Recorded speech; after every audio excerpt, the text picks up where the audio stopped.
Tucker Carlson leaves the Republican Party just as disgracefully as Keir Starmer resigns from being the Prime Minister of the United Kingdom. Democratic socialism threatens to destroy the very fabric of American society, and Tulsi Gabbard rips into Anthony Fauci. All that and more today on The Ocean Rosso Show.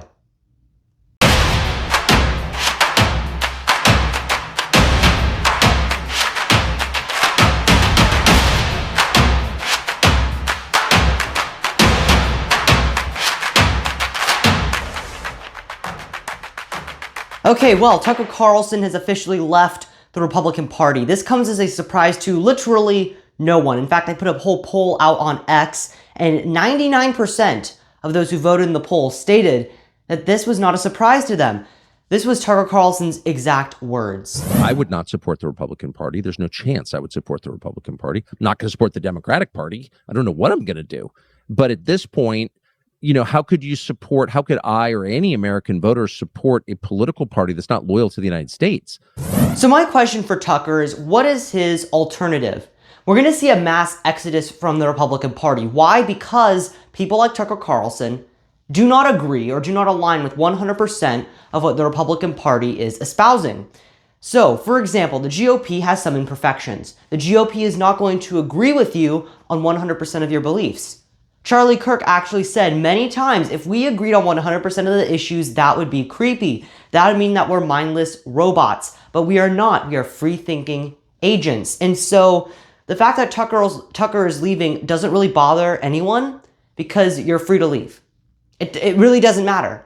So my question for Tucker Carlson is, where are you going to go? Because your other alternative is the Democratic Party, which we're going to get into in a moment. They've completely switched to socialism, a radicalized ideology, or you can become an independent moderate. Now, the original independent party was not supposed to be its own party. Independents were supposed to wait until the general election to decide which side they were going to vote for, but then we kind of flipped the narrative and all of a sudden the independents get their own political party, which is fine by me. But what is the alternative? The United States is a two-party system. You can either be one or the other. That is just the way it is. There are many people trying to bring up a third party, but it has failed time and time again. Look at the Green Party, look at the Libertarians.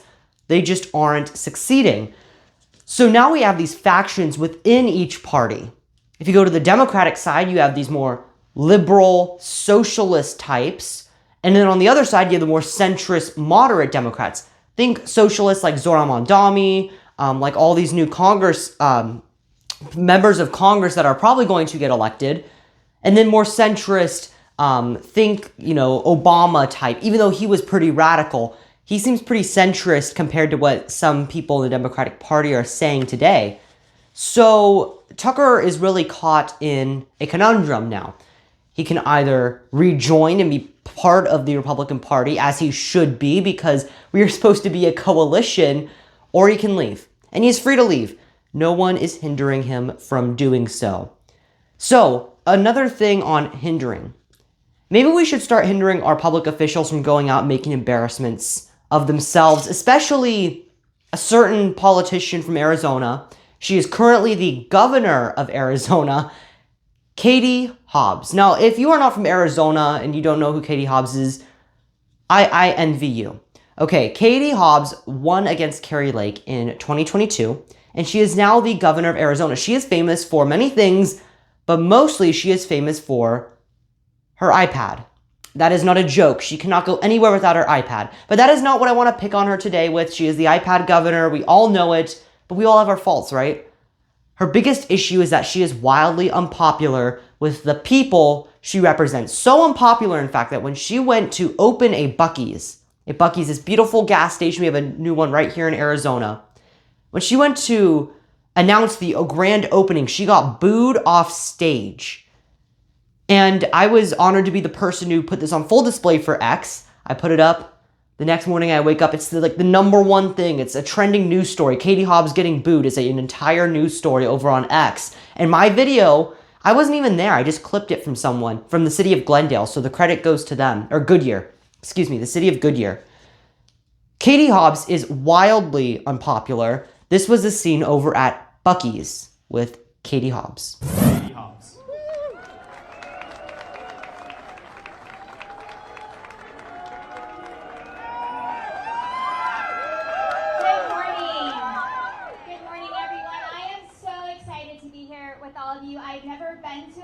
Now, you're going to hear in that clip, where's the booing? Oh, it got drowned out because probably her staffers were yelling. So this is our idea. This is our hypothesis.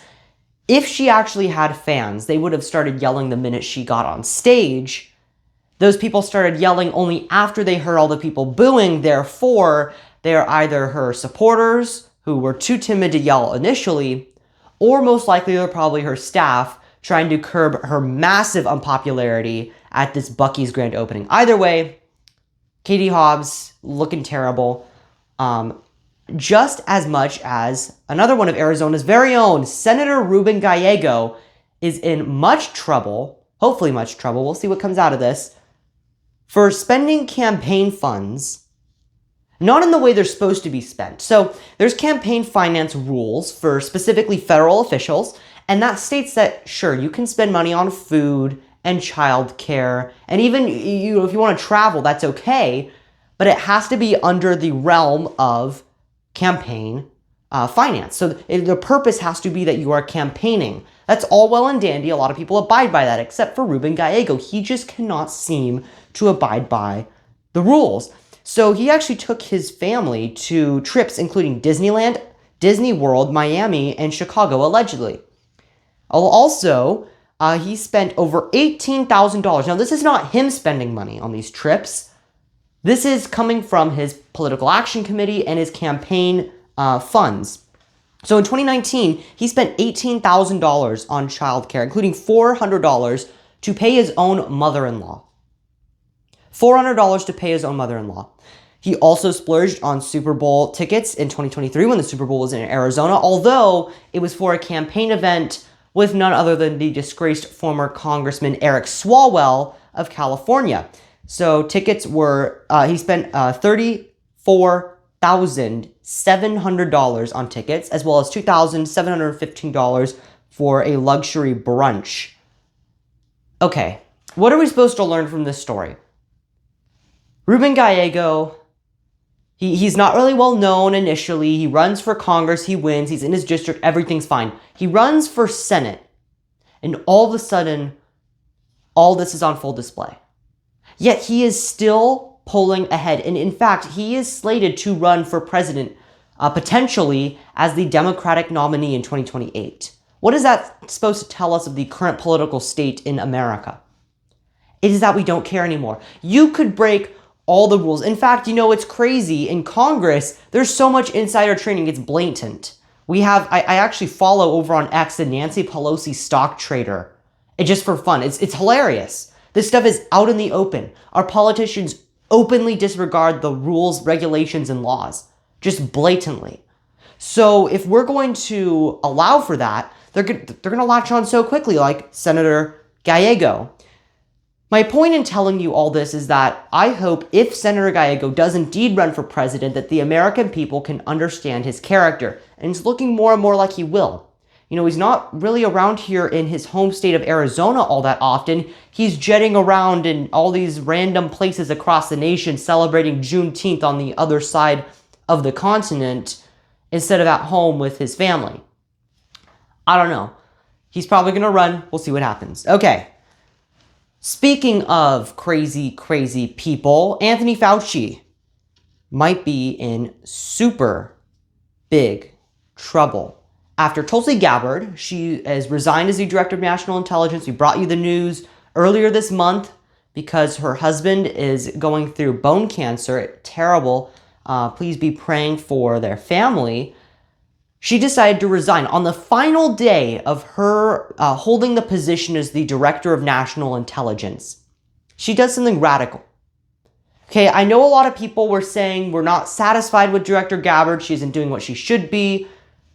Oh boy, has that narrative shifted. Because Director Gabbard has openly and blatantly called out Anthony Fauci, and this is going to be swept under the rug by the libs. It's going to be swept under the rug by the press, by the media. I had to dig on X to find all this information. So basically what has happened is she is claiming that Anthony Fauci perjured himself when in a congressional hearing with Rand Paul. So he stated that he did not do gain-of-function research in Wuhan. China. So gain of function is basically beefing up the viruses, making them stronger. And he says he didn't do it, and now there's evidence he did. And furthermore, allegedly, this is all we're going to see what happens. Furthermore, he was asked, did you speak to any intelligence agencies? This was Anthony Fauci's answer. Did you ever discuss the Chinese bioweapons program with anyone in the intelligence community? I've never discussed the Chinese bioweapons program, to my knowledge, with anybody. Before, during, or after the COVID-19 pandemic, did you speak to the FBI, CIA, DIA, or any U.S. intelligence agency concerning viral research of any kind? What time frame are you talking about, sir? I said before, during, or after the COVID-19 pandemic. Did you speak to the FBI, CIA, DIA, or any U.S. intelligence agency concerning viral research of any kind? I can't give you the specifics of it, but back in the time of the anthrax attacks, we certainly had a number of briefings of by agencies that were intelligence agencies. I don't remember who they were. It could have been any of the above that you mentioned, about the possibility that there were bioweapons that had fallen into the hands of bad actors, i.e. terrorists, that might have been used potentially as a bioterror attack. That was at a time when we had thought that the anthrax attacks... I appreciate that. I appreciate your expertise in that. Well, that's the answer. But did you at any time talk concerning viral research of any kind?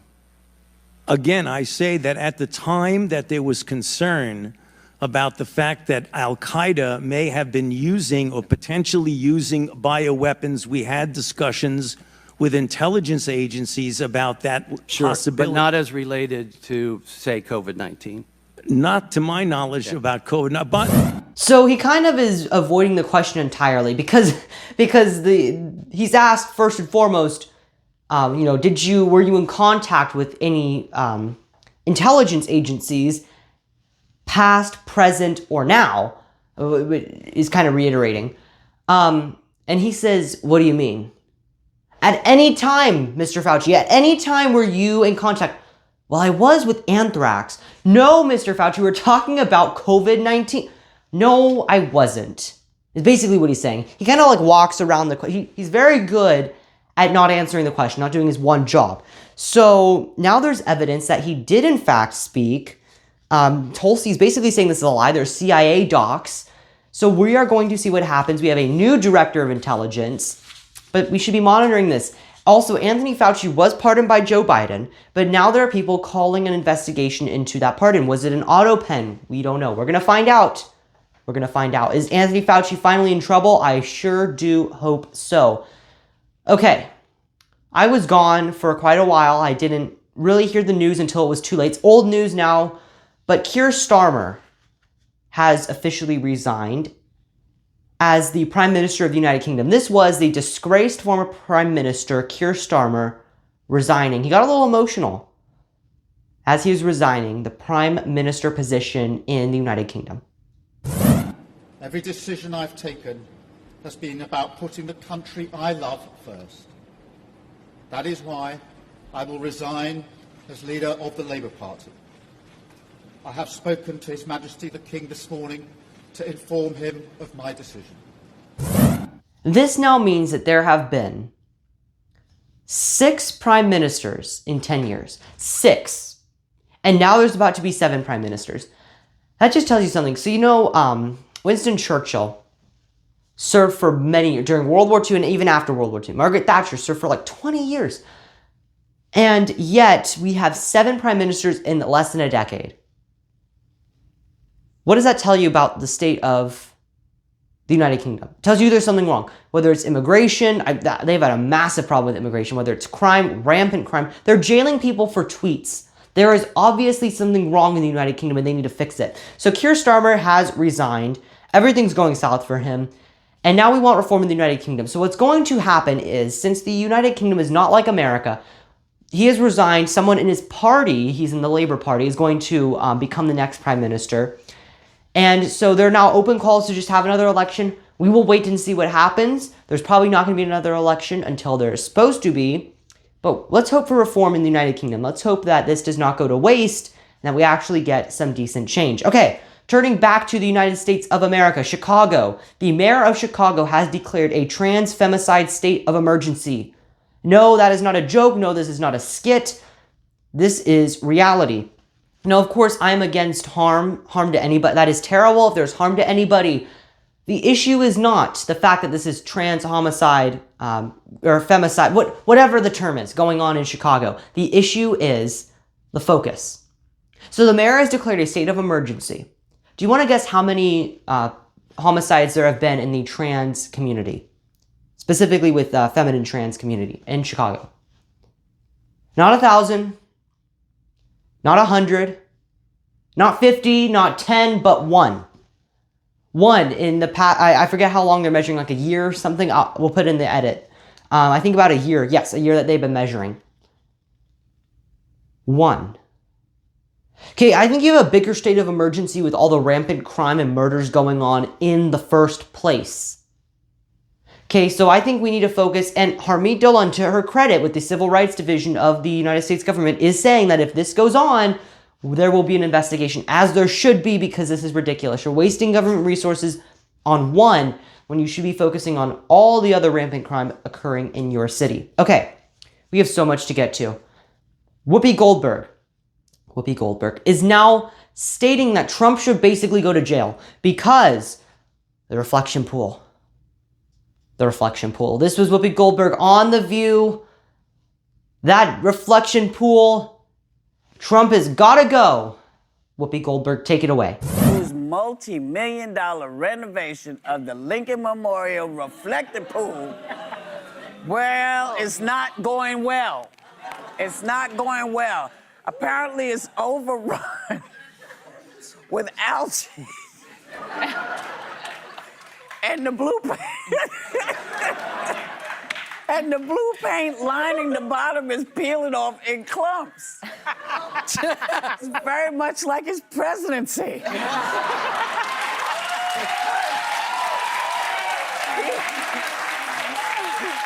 But he is claiming that vandals are to blame. He says they illegally placed chemicals in the water and left a 300-foot gash in the pool. Now, 5 people are said to have been arrested. He says a 10-year prison sentence will be strictly enforced. Oh. Well, if he's saying he's going to jail for 10 years, I'm going to let him go. Because, I mean, it seems to me that had he not messed with the pool, you know, it would still be a reflecting pool instead of a liquid jungle, which is what it looks like. But to accuse 5 people of doing this, but seemingly there's no proof, because I want to know who left a 300-foot gash in the pool and nobody... That would be tough to do, and not get like the footage of somebody doing it. And nobody would see it. I mean, and you know, they have been trying to clean this up since before it actually turned green. Well, it was when it was turning kind of pseudo-green. So you want to know a little secret? You want to know something? It's a pool. It's a reflection pool. Thousands of miles away from Miss Goldberg. It is in the capital of our nation, thousands of miles away from me. I visited it. I had to fly for hours to get there. That's a little secret. We are upset about a pool in the middle of our capital, thousands of miles away from us, that has no effect on what we're doing right now. No effect whatsoever. Okay, $14 million is a drop in the bucket for the government. We are $40 trillion in debt. $14 million, although I do not want to waste $14 million, it's a drop in the bucket, okay? That just shows how privileged a society we live in, where our issue is not hunger, it's not thirst, it's not electricity, it's not jobs. It is a pool thousands of miles away from us that we would not even know about if President Trump had not talked about it. So what is happening here? President Trump refurbishes the pool, $14 million. He makes it all nice. Now, this is not permanent. Okay, there are many issues with the pool. There's leaks, there's all sorts of stuff. We cannot fix it in a few days, months, weeks before the 4th of July celebration, the 250th celebration. So he's simply repairing it to the best of his ability right now. Now, it doesn't help when we do have people slashing it and destroying it. Okay, Whoopi, you have to understand, there are people harming the pool. President Trump does not want that, so he's putting them in jail. It seems pretty logical. It seems pretty logical to me. Now, she's saying, well, President Trump harmed it, so he should go to jail. Please show me what part of that argument actually makes coherent sense. Once again, it's a pool thousands of miles away from us. It doesn't make an impact on our life. To me, this is just proof that America is so incredible. The fact that we are arguing and debating about a pool of water, thousands of miles away. Once again, it's utterly absurd. When we have so many other issues we could be talking about, yet we are so privileged to live in America. We truly are privileged. We are born with an American privilege. I will admit it. We live in the freest, greatest nation ever to exist. That is a privilege. It is an honor. It is a blessing. Being born here, you simply win the lottery. You get freedom, you get rights, you get all these incredible things that should be guaranteed to you because they're natural law. Yet in America, we protect and preserve them. So this is just proof. Who knew it would take a reflection pool to realize that? Okay, James Talarico is running for Senate from Texas. He is also a Presbyterian. He wants you to think he was a minister or something. He's a seminarian. And he does preach quite often. And he decided to go on a podcast and make quite a statement. Keep in mind, this is supposed to be coming from small town, local minister, not really a minister, seminarian, Presbyterian, small town guy, Texan, everyday Texan. This was James Talarico. Yeah, and that's, I always think of myself as a Christian who hates Christianity, yep. Right? And I always get drawn back into it. You heard it from him, folks. It didn't come from me. I didn't say it. It came directly from Mr. Talarico. I hate Christianity. I think of myself as one of those Christians who hates Christianity. He said it himself. That goes to show if he's going to be hypocritical on this issue, what else is he going to be hypocritical on? Just something to keep in our minds. Mr. Talarico is showing his true colors. This is what many liberals will want you to believe. They want you to think one thing, they bait and switch you. Think Abigail Spanberger in Virginia ran as a moderate, small town, Democrat for everybody. All of a sudden, she's radical, upping everybody's taxes, dancing on stage. This is what it comes to, ultimately. This is what it comes to. Okay, we are celebrating the 250th anniversary of America, and yet we seem to be electing people who hate America. One example is this young lady named Chevalier, that's her last name. She'll soon to be probably Congresswoman Chevalier in New York. And this is what she thinks about America. She said, quote, "I forgot to get napkins, so I just wiped my hand on the American flag behind me." This is also a quote from her as well. Quote, "We are Westerners fighting for the total eradication of Western civilization. We stand in full solidarity with every movement for liberation in the global South. Our intifada is an international one. We are fighting for nothing less than the liberation of all people. We reject every genocidal, eugenist regime that seeks to undermine personhood of the colonized. As the fascism ingrained in American consciousness becomes ever more explicit and irrefutable, we seek community and instruct from militants in the global South who have been on the front lines and fighting against tyranny and domination which undergird the imperialist world order." Wow, okay. That is what is taking over the Democratic Party. Understand that this is what the Democratic Party has become. They have succumbed to not the Bernie Sanders, not even the AOCs. AOC came into politics. She was young, she was vibrant, she was radical, she was a socialist. She was, Che Guevara. She was unlike anything we've ever seen. Now she's dull. Now she's old news. She's the old socialist. Now we have people who say something like this.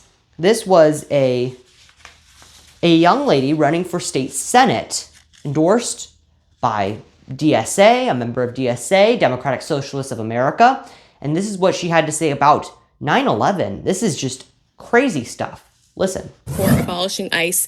And, I'm speaking from someone who's running for local government, because I really believe that what we also need to do, in addition to fighting ICE, is talking about not just what we're fighting against, but what we're fighting for.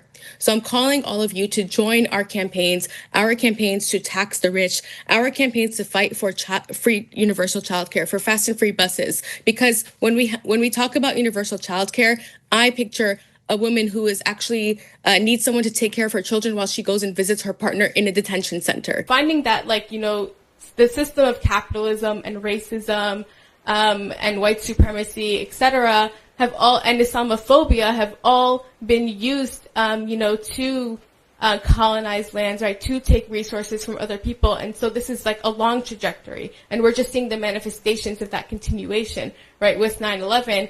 And so a lot of times when people are asking us to respond about, attack, right, if you look back, historically, right, a lot of us come from lands that were colonized, lands where wars are being waged, right? And a lot of times because of U.S. policy or the policies in Europe. And so I find that we can connect over that, but then also that the idea that we have to apologize for a terror attack that a couple of people did, and then there is no apologies or reparations for genocides and for slavery, etc., is something that I kind of find reprehensible. Okay, so that is the state of our Democratic Party today. Not our Democratic, just the nation's Democratic Party. It has succumbed to democratic socialism, because this is what happens. This is what happens. The Democratic Party started off hating President Trump. They hate him. They're the party against Trump. That is their sole messaging right now, is being anti-President Trump. You see that with Whoopi Goldberg and in the reflection pool. You see that on every single front. Anti-Trump. But Trump is gone. He's not going to be able to run for president again. They can't continue to wage war against President Trump. It's going to be a losing battle because he is leaving politics. So now they have to choose a new target. That new target just so happens to be America. You see, young people sadly succumb to democratic socialism because young people like to be radicalized. Young people also do not have as much wisdom or even knowledge as older people, which is why the Republican Party is made up of a bunch of older folks. That is why the centrist side of the Democratic Party is made up of a bunch of older folks. That is why we wanted movements like Turning Point USA to bring up the young people, because young people can be easily led astray, and that is what is happening with the DSA movement, Democratic Socialists of America movement. Democratic socialism is unlike anything we have ever seen before, because it's self-contradictory. You cannot have both a democracy and socialism at the same time. What democratic socialism seeks to do is ingrain itself into a democracy, into a system of democratic governance like we have in our Congress, right? Where a majority of people elect a congressman or a congresswoman to hold office.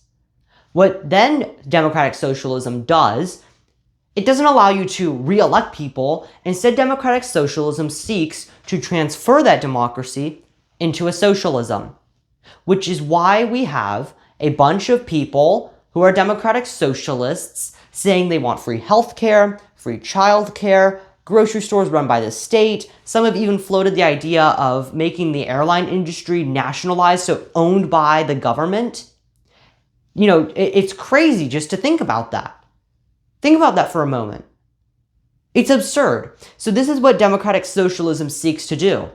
It ingrains itself into a system, and then it radically flips the system against its people because ultimately socialism fails. That is the messaging we need to get out this November, and we need to stay united, we need to stay consistent, or else the democratic socialists are going to rule the United States of America. And I do not look forward to that happening at all.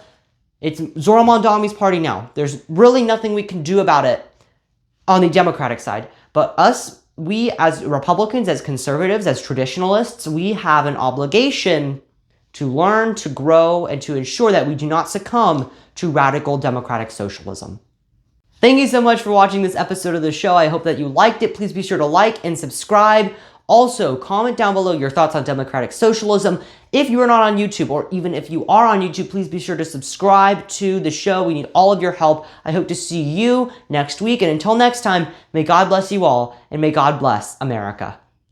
Freedom is never more than one generation away from extinction. We didn't pass it on to our children in the bloodstream. The only way they can inherit the freedom we have known is if we fight for it, protect it, defend it, and then hand it to them with the well-taught lessons of how they in their lifetime must do the same. I believe those words from President Reagan ring true now more than ever, when the very foundation of American society is threatened by weak leadership from corrupt politicians, sustained by cultural apathy and societal distractions. It is time for change. 250 years ago, our founders fought to ensure that we have a constitutional republic.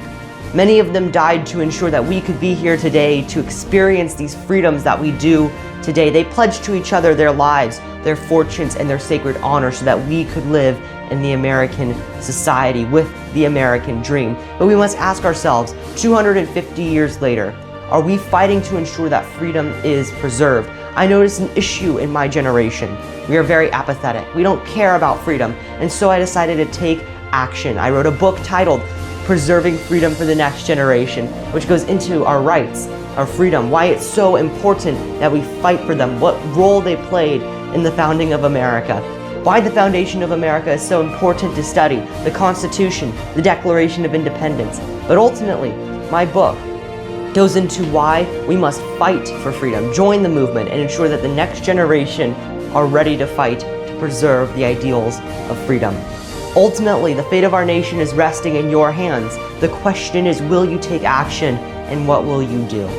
Please be sure to order a copy of my book, Preserving Freedom for the Next Generation, over at oceanrosso.com to fight for freedom and American values.